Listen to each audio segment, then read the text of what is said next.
It's your boy, PK Drum Pryor. And it's your beautiful girl, Brianna. And you're Kicking it with K and D. All right, thank you again for tuning in to our channel. We are so excited to have you here. On today's episode, we're pretty much going to talk about us and who we are, and just for you all to get an insight on who we are as a person as well as individual. Actually, me and my sister, we decided to do a joint collaboration with our YouTube channels and make it one. So I think that we're just about to talk about mental health and try to spread the awareness in the Black community as well, as far as young men and young women who don't express it as much and who suppress their emotions like we did when we were kids, and we are still dealing with things that we used to suppress back in the day. So now that we have the opportunity and the platform to reach people, we decided to do it with YouTube, and we will be promoting on Instagram, we'll be promoting on Snapchat, on Twitter, and Facebook as well. So definitely be on the lookout when we do that. So I feel like it's going to be a great journey. It's going to be a beautiful journey because this is something that everybody needs, that we all need. And it's so special to us to have you all have an insight on what somebody else has gone through that you may not said, or you may actually have known, but you realize how strong a person that they actually are. And so basically who I am, Brianna Louise Sturge Hill. I grew up in Memphis, Tennessee. I'm the only child of a beautiful Black queen. Yes, yes, yes. And just by growing up in a single parent household was really hard because I feel like I was just by myself alone. I'm the only child. I don't have no siblings, no brothers, sisters. I had a lot of friends, but when I go back home, I'm by myself. And so that was one of the hardest things that I had to deal with because I was taught to love. I was taught to love, love, love. My mom, she's the best mom in the world, but we were taught to love, love, love. We were never really taught to talk. And so when I dealt with emotions or dealt with heartbreaks or dealt with just not feeling like myself, I did not know where to turn to. Mm-hmm. And so I thought I could turn to my mom, but whenever time I did, I felt like, oh, I want to say something so bad. I want to say something, like it's eating me up inside, but I could not verbally say it. So I would just go into my little shell, just become private, be to myself, and I would even use a distraction, which was like laughing or making jokes or just writing poems. That was my outlet, and I never looked to a verbal communication level of comfort. And so that's one thing that I would say that I've overcame, but I still struggle at the same time. I struggled in relationships, struggled in friendships. And so it's definitely a learning experience to go through that and watch yourself grow through the years of teenage years, adult years, and even when I become elder, whatever, I just have to learn that it's a very important component of relationship between somebody else. And so, so that was one of the main things that I struggled with. Also, some more things, but we'll talk about that in the later days of videos. Should I give you my spiel? Right now. You can get whatever, but we're basically just talking to you all. It's nothing scripted, so don't look for like TV series type of thing. We're just really just talking to you all because we have to talk. We can't just feel like we're staged or fake, because this one right here don't mess with fake people, and I ain't got the patience for it either. And so we're really just talking to you all. It's personal, just comforting, loving, the comfort of the couch. Like, we don't want anything to look fake. And so we're excited about this, and there's just a little bit about who I was and the woman that I am now. I've overcame it, still dealing with it. It's the everyday battle with just everyday life. Right. I am born and raised in Memphis, Tennessee. I have 2 sisters and 1 brother. I was raised with my great aunt.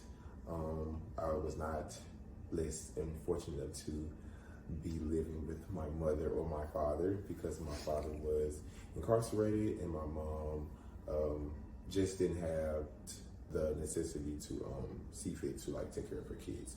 But I still love her and I have a good relationship with her now. I think growing up we were family based, but in our household we were not taught just to explain problems and find solutions.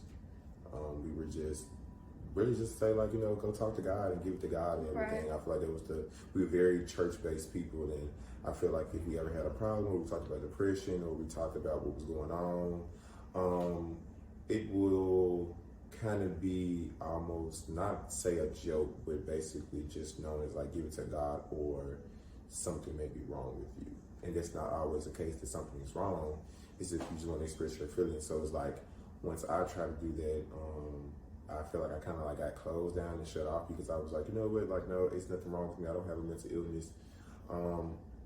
Don't try to make something out of something because I told you something is wrong. Right. So it was like, I just became private, and I just started to bottle up everything and just would work it out within myself and just talk to God and just give it to Him. And I feel like it was the only person I was close to, because I didn't trust any of my family members. I didn't trust my great aunt. I didn't like confide in my brothers and sisters. Right. Yeah, I didn't confide in my brothers and sisters as well. It was just me, and I kind of really taught myself and grew myself up pretty much most of the time. I really became strong by the trials and tribulations that I went through. Like, if it wasn't for what I went through on my own and the decision making that I did, I would not be strong today. So I can't give it to nobody but God and myself. So right. That's a little bit about like what definitely stems from what we did within the Black community as far as family wise. So just gotta talk more. So since people know about me and her, I guess we'll just be talking to each other. But how do you feel now that you are in this space, but obviously we're not 100% healed, but where do you see yourself right now and who you were before you start to notice, like, to even like tell people? Right, so I would say I feel deep down inside that I'm amazing. 2014 was a very pivotal point in my life where I woke up and realized that I deserve to be here. I deserve to have a voice. I deserve to serve a purpose. And why should I feel this way? And it makes me feel now that my purpose is to inspire the people, inspire women, inspire little girls, that you can do whatever you desire to do. You may not have that growing up, but the future for yourself holds so much more than where you are now. And so if I look at myself now, I look at 5 years from now, I look at tomorrow, I look at 3 years from now, like next week, next Saturday, the weekend. I don't ever look at myself as today. Yes, today may be hard this particular time, but as far as my goal is to inspire the people that you are beautiful. Like, no matter what you look like, no matter what's going on in your household, you are beautiful and you have a purpose to serve on this earth, inspiring others. Right, and just like she said, I feel like that now where I am at. I feel like I'm growing and I'm still learning. I feel like that from 2018 was my turning point. And I always have to reference this and everything, but when I did become a part of Alpha Alpha Fraternity Incorporated, I feel like that it was a turning point because of who brought me in. It's my dean, Jerome Hurd, and him being that father figure, and also my mentor, Dr. Barry Lewis Harris. I never had that male figure in my life, so me learning and looking up to people like them two, I feel like it kind of made me want to do better because I never had a male figure in my life. So those were two alpha men who made me want to do better. Like Dr. Barry Lewis, the way he dressed, the way he talks, the way he carries himself. I'm like, okay, like I know I can do that. That's what I always wanted to do. But now I have a person I can say that I'm close to and I can look up to, and I can actually go to his house and I can see him We can sit in the car, go out to lunch, because you see people on TV, Right. but you don't have an actual role model. Right, that's in your face. It's in your face all the time, literally text you and tell you about yourself. And then having my dean, Jerome Hurd, just teaching me the way of life and how an alpha man should be. And having those two men in my life definitely changed my whole perspective on how I should be and how I should carry myself. Even though I wasn't the best afterwards, we all have our faults, but I feel like just having them in my life made me always look back and be like, okay, no, I got to remember what they told me. I got to remember the things that they taught me, because if I don't, I just won't make it far. And I feel like before 2018, before meeting them, like in general, I just didn't know what route I was going on. Until I met them, they definitely changed my whole way of thinking.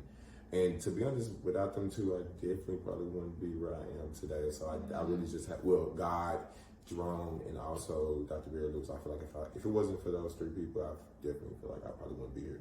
Especially just talking, because I probably would have been checked out somewhere. Right, checked out. I think we would have both been checked out a long time, because we didn't have role models in our life. Right. And we looked up to, like, my role model was my mother, and she still is my role model to this day. She's a strong, Black, beautiful woman. And love her, mom.